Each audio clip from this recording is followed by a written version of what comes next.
Hello everyone, स्वागत है आप सबका एक बार फिर से आपके अपने यूट्यूब चैनल पे। मैं हूं हिमांशु। गाइस, जैसा कि कल से एक न्यूज़ आपने सुनी होगी कि फेसबुक, ट्विटर, इंस्टाग्राम क्या बंद होने वाले हैं आज से। तो उसी के बारे में मैं आज आपसे डिस्कस करने वाला हूं कि ये जो न्यूज़ चल रही है कल से, ये क्यों चल रही है और क्या इसके पीछे के रीज़न्स हैं और क्यों ऐसा बोला जा रहा है कि फेसबुक, इंस्टाग्राम, ट्विटर जो है आज से बंद हो सकता है। इसी के बारे में आज आपके साथ डिस्कस करने वाला हूँ। तो आइए देखते हैं गाइस कि क्या इसके पीछे रीज़न है, क्यों ये न्यूज़ उठ रही है कि फेसबुक, इंस्टाग्राम, ट्विटर को आज से बंद किया जा सकता है और कहाँ से ये चीज़ें स्टार्ट हुई थी और कब से ये बातें चलनी स्टार्ट हुई थी कि ये सब चीज़ें हो सकती हैं और क्यों सोशल मीडिया प्लेटफॉर्म्स के ऊपर ये रिस्क आया हुआ है कि ये चीज़ें बंद की जा सकती हैं, पूरे इंडिया में बैन की जा सकती हैं। तो आइए करते हैं गाइस आज की वीडियो स्टार्ट करने से पहले गाइस, अगर आप हमारे चैनल पर नए हैं या आपने अभी तक हमारे चैनल को सब्सक्राइब नहीं किया है तो सब्सक्राइब का बटन ज़रूर दबा लीजिए और साथ में आ रहे बेल आइकन के बटन को ज़रूर दबा दीजिए ताकि आपको आने वाली वीडियो सबसे पहले मिलती रहे। तो आइए करते हैं गाइस आज की वीडियो स्टार्ट। तो जैसे कल से आपने गाइस न्यूज़ सुनी है कि फेसबुक, ट्विटर, इंस्टाग्राम जो है 26 मई से यानी कि बुधवार 26 मई से बंद हो सकते हैं। तो क्या है इसके पीछे की रीज़न, वो मैं आज आपके साथ डिस्कस करने वाला हूँ। तो गाइस जैसा कि अगर मैं आपको बताऊँ तो 25 फरवरी 2021 को यानी कि आज से 3 महीने पहले गवर्नमेंट ने एक सर्कुलर पास आउट किया था, एक रूल जो था, एक गाइडलाइंस दी थी जिसमें ये बोला गया था, जिसमें गवर्नमेंट ने कुछ रूल्स पास आउट किए थे इंफॉर्मेशन टेक्नोलॉजी एक्ट के तहत। उस रूल्स में कुछ न्यू गाइडलाइंस थे, सारे जितने भी OTT प्लेटफॉर्म्स हैं या जितने भी सोशल मीडिया प्लेटफॉर्म्स हैं उसमें कुछ गाइडलाइंस मेंशन की गई थी जो सभी सोशल मीडिया प्लेटफॉर्म्स को और जो भी OTT प्लेटफॉर्म्स हैं उन सबको चीज़ें माननी थी। तो अब क्या हुआ है गाइस, तो गवर्नमेंट ने जितने भी सोशल मीडिया प्लेटफॉर्म्स हैं जो कि जिसके 50 लाख से ज़्यादा यूज़र्स हैं जैसे कि फेसबुक, इंस्टाग्राम, ट्विटर, उनसे और गवर्नमेंट ने उनसे क्या मांगी है, एक रिपोर्ट मांगी है कि आपने जो गाइडलाइंस हमने आपको 3 महीने पहले फॉलो करने के लिए कही थी, क्या आपने वो चीज़ गाइडलाइंस फॉलो की हैं। अगर आपने वो गाइडलाइंस फॉलो नहीं की हैं 25 फरवरी यानी कि आज तक, कल तक का उनके पास टाइम था, 25 मई तक का टाइम था, यानी कि 25 फरवरी को ये गाइडलाइंस इशू की गई थी जिनको और सोशल मीडिया प्लेटफॉर्म्स को 3 महीने का टाइम दिया गया था कि 3 महीने का आपके पास टाइम है, आपको इनको फॉलो करना है, जिसकी डेडलाइन कल ख़त्म हो गई है 25 मई तक। तो इंडियन गवर्नमेंट ने सभी सोशल मीडिया प्लेटफॉर्म से उनसे रिपोर्ट मांगी है कि हमने जो गाइडलाइंस 25 फरवरी को आपको फॉलो करने के लिए कही गई थी, क्या इंस्ट्रक्शन को आपने माना है, क्या उसके ऊपर आपने काम करना स्टार्ट किया है, क्योंकि डेडलाइन जो है वो कल ख़त्म हो गई है। और गवर्नमेंट ने ये भी कहा है कि जिन भी सोशल मीडिया प्लेटफॉर्म्स ने ऐसा नहीं किया है या उनके इंस्ट्रक्शंस को नहीं माना है उसके ऊपर एक स्ट्रिक्ट एक्शन लिया जाएगा। अब वो स्ट्रिक्ट एक्शन कुछ भी हो सकता है गाइस, हो सकता है कि टेम्पररी इन चीज़ों को बैन किया जा सकता है, हो सकता है परमानेंटली इन चीज़ों को बैन किया जा सकता है, या हो सकता है कि उनको थोड़ा बहुत और एक्सटेंड करके टाइम दिया जा सकता है। तो फिलहाल की बात यह है कि गवर्नमेंट ने उनसे रिपोर्ट मांगी है कि आपको जो हमने 3 महीने पहले टाइम दिया था, क्या आप 3 महीने का जो टाइम दिया था इंस्ट्रक्शन को फॉलो करने के लिए, क्या आपने उसको फॉलो किया, उसकी रिपोर्ट आप हमें दीजिए। और अगर कोई भी कंपनी उस रिपोर्ट को देने में फेल हो जाती है या उस रिपोर्ट को नहीं दे पाती है तो गवर्नमेंट उसके ऊपर स्ट्रिक्ट एक्शन लेगी। इसके अलावा गाइस बात करते हैं कि अगर वो ये चीज़ें, ये गाइडलाइंस नहीं फॉलो करती है तो उन कंपनीज़ के ऊपर या सोशल मीडिया प्लेटफॉर्म्स के ऊपर क्या इफ़ेक्ट पड़ने वाला है। तो बेसिकली अगर मैं बात करूं गाइस, तो जितने भी सोशल मीडिया प्लेटफॉर्म है उनको एक प्रोटेक्शन दी जाती है सेक्शन 79 IT एक्ट के अंदर, यानी कि इंफॉर्मेशन टेक्नोलॉजी एक्ट में जो सेक्शन 79 है वो सभी सोशल मीडिया प्लेटफॉर्म्स या OTT प्लेटफॉर्म्स को एक प्रोटेक्शन देता है। वो प्रोटेक्शन क्या है गाइस, वो एक प्रोटेक्शन है जिसमें उनको इंटरमीडिएरी स्टेटस का एक प्रोटेक्शन मिलता है। सर ये इंटरमीडिएरी स्टेटस होता क्या है, बेसिकली अगर मैं बात करूँ गाइस, आपने देखा होगा कि जो सोशल मीडिया प्लेटफॉर्म्स हैं उनको बहुत सारे यूज़र्स यूज़ करते हैं और बहुत सारे कंटेंट वो डालते हैं। कुछ कंटेंट जो होते हैं काफ़ी डिस्टर्ब कंटेंट होते हैं और काफ़ी ऐसे अनबिहेवियर कंटेंट होते हैं जो कि नहीं होने चाहिए थे, जिससे हो सकता है कि दंगे हो सकते हैं, जिससे हो सकता है कि समाज में भेदभाव की भावना हो सकती है, जिससे हो सकता है कि लोगों के रिलीजन्स को चोट पहुंच सकती है, लोगों के रिलीजन्स को हर्ट हो सकता है। तो ऐसे में तो सेक्शन 79 जो है IT एक्ट का जो सेक्शन 79 है वो इस बात की उनको प्रोटेक्शन देता है कि यूज़र्स जो भी कंटेंट उसमें डालते हैं हम ये मान के चलेंगे कि ये जो कंटेंट है ये कंपनीज़ के कंटेंट नहीं है, ये यूज़र्स के इंडिविजुअल कंटेंट है, इसमें कंपनी का कोई हाथ नहीं है। लेकिन गवर्नमेंट ने अब बोला है कि जिन्होंने भी न्यू आईटी रूल, जो हमने नए आईटी रूल्स बनाए हैं, जो हमने नई गाइडलाइंस जारी की हैं, अगर कोई भी कंपनी उसको नहीं मानती है तो उनको अपने स्टेटस को खो देगी और उनको जो प्रोटेक्शन मिली है सेक्शन 79 के अंदर में, वो प्रोटेक्शन वापस उनसे ले ली जाएगी। और उनके ऊपर प्रोटेक्शन वापस लेने का मतलब क्या है, अब अगर उन सोशल मीडिया प्लेटफॉर्म पे कोई भी गलत कंटेंट या कोई भी डिस्टर्ब कंटेंट डाला जाता है तो हम ये मान के चलेंगे कि ये जो कंटेंट है ये कंपनी ने डाला है। जब तक अभी तक, जो कि अभी तक ये हो रहा था कि कंपनी को उनसे अलग रखा जाता था, ये कंटेंट कंपनी के नहीं माने जाते थे, इंडिविजुअल कंटेंट होते थे यूज़र्स के। लेकिन जैसे ही उनसे ये स्टेटस हटेगा तो अब ये मान लिया जाएगा, कोई भी गलत कंटेंट अगर उस पर डलता है तो ये मान लिया जाएगा कि ये जो कंटेंट है ये आपके सोशल मीडिया प्लेटफॉर्म की कंपनीज ने ही डाले हैं। और इस ऐसा करने पे उन कंपनीज को क्या, कंपनी लाइबल होती है किसी भी क्रिमिनल एक्शन के लिए और उनको कोर्ट के तहत उनके कानूनी कार्रवाई की जा सकती है। तो ये जो इंटरमीडिएट स्टेटस का इफेक्ट है, ये उनसे इंटरमीडिएट स्टेटस का जो अभी उनके ऊपर पोजीशन है वो उनसे हटा ली जाएगी अगर वो इन गाइडलाइंस को नहीं मानते हैं तो। इसके अलावा गाइज अगर मैं बात करूं तो किसी कंपनी ने इसको माना भी है या नहीं माना, तो अगर मैं आपको बता दूं गाइज, इंडिया की ही एक कंपनी है जो कि ट्विटर का ही एक वर्जन है कू,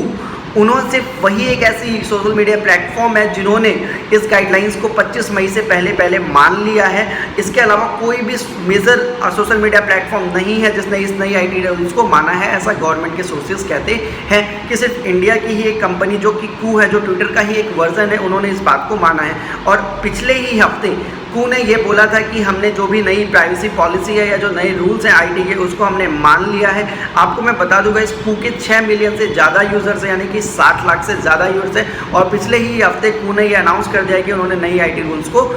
कंपेल करना स्टार्ट कर दिया है, यानी कि उन्होंने उसको मानना स्टार्ट कर दिया है। इसके अलावा कोई भी और मेजर प्लेटफॉर्म उसको अभी तक कंपेल नहीं कर पाई है। इसके अलावा गाइस अगर मैं बताऊँ अब कि सर ये न्यू आईटी रूल्स की बात तो कर रहे हैं हम इतने देर से, बट ये न्यू आईटी रूल्स हैं क्या, तो इसी के रिगार्डिंग मैं बताऊंगा। इसके जो न्यू आईटी रूल्स है, बहुत सारे क्लॉजेज और बहुत सारी चीज़ें हैं इस न्यू आईटी रूल्स में, बट मैं इस वीडियो में अगर सारी चीज़ें डिस्कस करूँगा तो काफ़ी लंबी वीडियो हो जाएगी। तो मैं आपको यहाँ पे इंपॉर्टेंट चीज़ें बता रहा हूँ जो कि बहुत इंपॉर्टेंट है। सबसे पहला गवर्नमेंट ने बोला है कि जितने भी बिग टेक कंपनीज हैं, जितने भी बड़े सोशल मीडिया प्लेटफॉर्म्स हैं या जितने भी OTT प्लेटफॉर्म्स हैं, उनको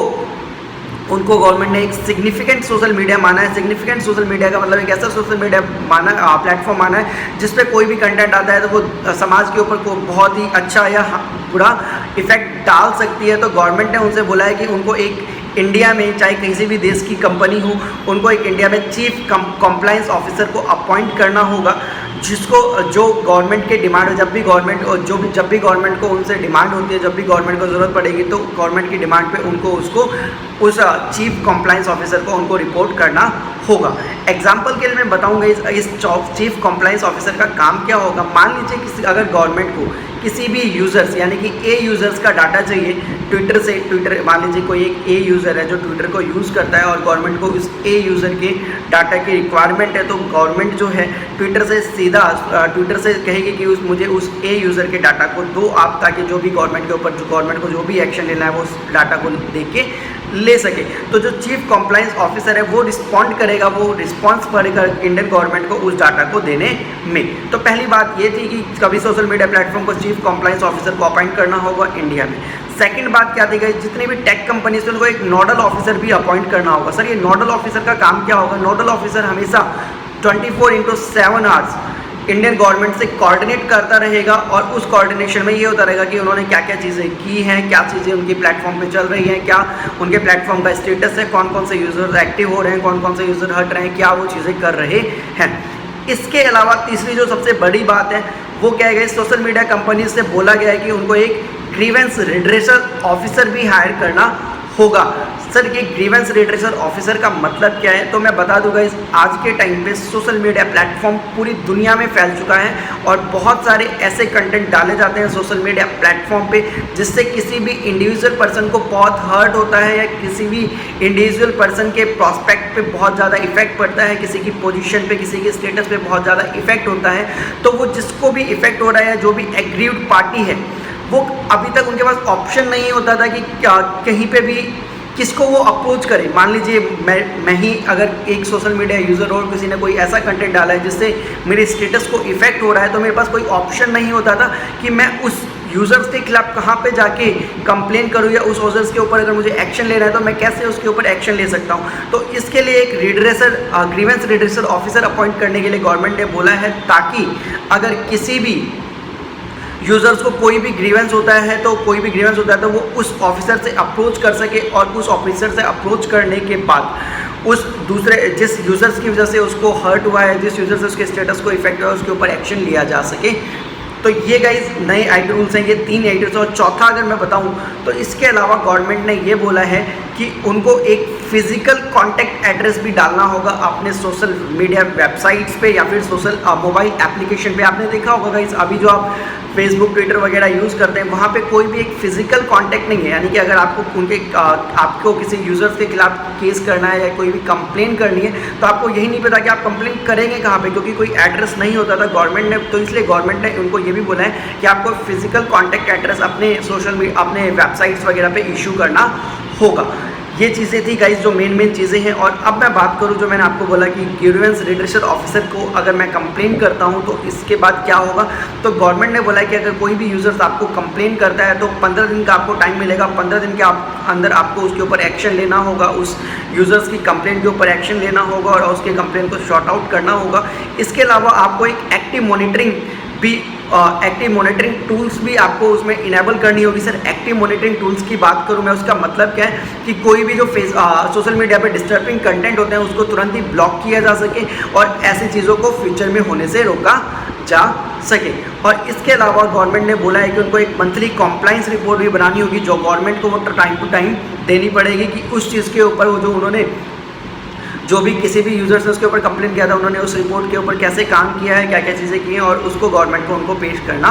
होगा। इसके अलावा अगर मैं बात करूँ गाइस कि ये जो चीज़ें की गई हैं, जो नए आईटी रूल्स हैं, ये ज़रूरी क्यों हैं, तो मैं बता दूँ गाइस कि गवर्नमेंट ने बोला कि 3 महीने के सिर्फ 3 ही ऑफिसर तो अपॉइंट करने थे। तो 3 महीने का टाइम इनफ होता है 3 ऑफिसर को अपॉइंट करने के लिए, और अभी के टाइम पे और इतना टाइम हो गया, इतना टाइम लग क्यों रहा है उनको 3 ऑफिसर्स को अपॉइंट करने के लिए। इसलिए गवर्नमेंट ने ऐसा ये रिपोर्ट उनसे मांगी है कि क्या रीज़न है कि उनको इतना टाइम लग रहा है। इसके अलावा मैं बात करूँगा जो लोग हैं वो काफ़ी सारे विक्टिम्स होते हैं सोशल मीडिया के। आपने देखा होगा बहुत सारे लोगों को सोशल मीडिया की वजह से काफ़ी सारी प्रॉब्लम्स अपनी लाइफ में फेस करनी पड़ती हैं और काफ़ी सारी प्रॉब्लम्स को वो सफ़र करते हैं अपनी लाइफ में। तो और उनको पता ही नहीं होता कि उन प्रॉब्लम्स को कैसे दूर कर सकें सोशल मीडिया से। मान लीजिए किसी ने कोई गलत कंटेंट किसी के लिए डाला है तो उस कंटेंट को कैसे हटवाया जा सके या किससे उसको अप्रोच किया सके। तो ये चीज़ ना होने की वजह से गवर्नमेंट ने ऐसा करने का सोचा है कि अगर आप ऐसा करेंगे तो लोगों के पास ऑप्शन होगा कि अगर उनके खिलाफ कुछ गलत होता है सोशल मीडिया पे तो उसको अप्रोच कर सकते हैं। इसके अलावा अगर मैं बात करूं तो गाइस अभी तक ये स्टेटस है, बल्कि कुछ ऐसे सोशल मीडिया प्लेटफॉर्म्स भी हैं जिन्होंने कहा था कि सर 3 महीने का टाइम जो है बहुत कम है इन चीज़ों को अप्लाई करने के लिए। तो कुछ सोशल मीडिया प्लेटफॉर्म से 6 महीने का टाइम मांगा है। तो लेट्स सी कि आगे क्या होता है इस चीज़ के ऊपर कि उनको और टाइम एक्सटेंड किया जाता है या गवर्नमेंट अभी ही उसके ऊपर एक्शन लेगी, ये देखने की वाली बात है। अब बात करते हैं कि जो न्यू आईटी रूल्स हैं, बहुत अच्छे आईटी रूल्स हैं मैं मानता हूं, लेकिन कुछ चीज़ें इसको क्रिटिसाइज़ भी किया जा रहा है। क्रिटिसाइज़ क्यों किया जा रहा है गाइस? तो क्रिटिसाइज़ इसलिए किया गया है जैसे कि आपने देखा होगा काफ़ी सारे ऐसे मैसेजिंग सॉफ्टवेयर हैं जैसे कि व्हाट्सअप हो गया आपका, इनमें एक एंड टू एंड इंक्रिप्शन का ऑप्शन होता है। अगर आप एंड टू एंड इंक्रिप्शन का ऑप्शन इनेबल कर देते हैं तो इससे क्या होता है कि जो भी मैं मैसेज करता हूँ वो मैसेज से मैंने जिसको सेंड किया है उसी को मिलते हैं। इसके अलावा उसकी जो डिटेल्स हैं किसी के पास नहीं जाती, इवन व्हाट्सअप के पास भी उसकी डिटेल्स नहीं जाती है, ऐसा व्हाट्सअप का कहना है अगर आपने एंड टू एंड इंक्रिप्शन को ओके कर दिया है तो। बट इंडियन गवर्नमेंट कहती है कि सर ये जो एंड टू एंड इंक्रिप्शन है इसको तोड़ा जाए। तोड़ने का मतलब क्या है गाइस? उन्होंने बोला है कि अगर कोई भी गलत कंटेंट सेंड किए जाते हैं तो जो ओरिजिनल यूजर्स हैं उसको ढूंढना है, उसको ट्रेस करना है, तो एंड टू एंड इंक्रिप्शन की वजह से उसको नहीं किया जा सकता। तो इसलिए ओरिजिनल सेंटर को ट्रेस नहीं किया जाता, तो इसलिए गवर्नमेंट ने बोला इसको आपको ख़त्म करना होगा। हालांकि गाइज ये किसी भी व्हाट्सअप की कंपनी या व्हाट्सअप जैसी बड़ी कंपनी या मैसेजिंग कंपनी के लिए बहुत बड़ा टास्क है। ये इतना आसान नहीं होगा कि ये इतने एंड टू एंड इंक्रिप्शन को ख़त्म कर दे। इससे लोगों की प्राइवेसी को खतरा हो सकता है, लोगों के पर्सनल डाटा भी शेयर किए जा सकते हैं। तो अगर व्हाट्सएप की कंपनी या जो बड़ी बड़ी लार्जेस्ट मैसेजिंग सॉफ्टवेयर कंपनीज अगर वो ऐसा करते हैं तो उनको एक अलग से प्रोविजंस बनाना होगा व्हाट्सएप और सिग्नल्स और टेलीग्राम जैसी कंपनी को कि वो इस चीज़ को एंड टू एंड एन्क्रिप्शन को ब्रेकआउट कर सके। तो इसलिए इसको क्रिटिसाइज़ किया जा रहा है। इसके अलावा अगर मैं बात करूँ गाइस, तो इन सारी बातों का कंक्लूजन क्या निकलता है, तो इन सारी बातों का कंक्लूजन ये निकलता है गाइस कि बहुत अच्छे आई टूल्स हैं बट इनको क्रिटिसाइज़ भी किया जा रहा है। तो इस क्रिटिसाइज़ को रोकने के लिए क्या किया जा सकता था, तो एक्सपर्ट्स का कहना है कि जो implement personal data protection bill है, पर्सनल डाटा प्रोटेक्शन बिल, ये अभी तक पास आउट नहीं हुआ है। तो एक्सपर्ट कहते हैं कि विदाउट इसके इम्प्लीमेंटेशन के कोई भी चेक एंड बैलेंस नहीं बन पाएगा। हाँ, अगर इस बिल को पास आउट कर दिया जाए तो एक चेक एंड बैलेंस वाली सिचुएशन आ जाएगी और लोगों को अपने प्राइवेट डाटा को स्टोर करने, प्राइवेट डाटा के लीक होने का खतरा नहीं रहेगा अगर ये personal data protection bill pass out हो जाता है। तो इंडियन गवर्नमेंट को सबसे पहले ये करना चाहिए कि उनको पर्सनल डाटा प्रोटेक्शन बिल को पास आउट कर देना चाहिए ताकि जो हम पब्लिक से हैं उनको अपने पर्सनल डाटा के लीक होने का खतरा ना रहे। इसके अलावा बात करूँगा तो ये सारी चीज़ें अभी तक घटी हैं, लेकिन कल न्यूज़ आई थी, कल देर रात में न्यूज़ आई थी कि फेसबुक ने एक स्टेटमेंट दी है कि वो जो न्यू आईडी रूल्स उसके ऊपर काम कर रहे हैं और जल्दी ही वो इस चीज़ को शॉर्ट आउट कर लेंगे। लेकिन आज सुबह एक न्यूज़ आई कि व्हाट्सएप ने इंडियन गवर्नमेंट के खिलाफ दिल्ली हाई कोर्ट में फाइल शूट कर दी है। उसमें उन्होंने क्या बोला है, जैसा कि न्यूज़ आई है उसके अकॉर्डिंग मैं बता रहा हूँ आपको। व्हाट्सएप ने क्या किया है, एक लीगल कंप्लेंट फाइल की है इंडियन गवर्नमेंट के खिलाफ न्यू दिल्ली में, जिसमें उन्होंने बोला है कि जो नए आईडी रूल्स है उसको ब्लॉक किया जाए, जो कि वेडनेसडे से इफेक्ट होने वाले थे। और ऐसा उन्होंने क्यों बोला है, उनका कहना है कि इससे जो है प्राइवेसी प्रोटेक्शन लोगों की टूट रही है, तो इसीलिए इस नए आईडी रूल्स को ब्लॉक किया जाए। और इसके अकॉर्डिंग और लॉ के अकॉर्डिंग उन्होंने एक फाइल शूट किया, उसके अकॉर्डिंग क्या बोला गया, उन्होंने बोला है, व्हाट्सएप ने दिल्ली हाई कोर्ट से बोला है कि इंडियन कॉन्स्टिट्यूशन में जो एक रूल है जिसमें लोगों को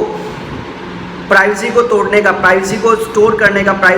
लोगों को प्राइवेसी को तोड़ रखने का अपने पास जिम्मेदारी होती है, उसको तोड़ा जा रहा है। इसलिए उन्होंने बोला है कि फर्स्ट ऑरिजिनेटर को बताना हमारे लिए पॉसिबल नहीं है और इससे इंडियन का कॉन्स्टिट्यूशन का जो एक रूल है वो भी टूटता है, तो इस चीज़ को ब्लॉक किया जाना चाहिए। तो व्हाट्सएप ने आज सुबह ही ये न्यूज़ आई है कि व्हाट्सएप ने इंडियन गवर्नमेंट के खिलाफ उसके ऊपर फाइल कर दी है। तो अभी तक के लिए गाइस फिलहाल के लिए ये सब चीज़ें हुई हैं। जैसे ही आगे कोई चीज़ होती है तो मैं अपडेट लेके आता रहूँगा और बताऊँगा कि क्या चीज़ें हो रही हैं सोशल मीडिया प्लेटफॉर्म्स के ऊपर और क्या इनको प्रॉपर्ली बंद किया जाता है। तो बेसिकली गाइस ऐसा नहीं है कि आज इसको तुरंत ही बंद किया जाएगा। अगर हाँ इनके ऊपर कोई एक्शन भी लिया जाता है या बैन किया जाता है तो उसको 2-3 दिन का टाइम तो लगेगा। तो फिलहाल के लिए ये सारी चीज़ें थी गाइस, नई आईडी रूल्स की वजह से ये चीज़ें उठ रही हैं कि इनको बंद किया जा सकता है। तो गाइस अगर आपको वीडियो अच्छी लगी है तो प्लीज़ उसको अपने फ्रेंड्स के साथ भी शेयर कीजिएगा और प्लीज़ लाइक और सब्सक्राइब का बटन ज़रूर दबाइएगा। So thanks for the watching guys, have a nice day.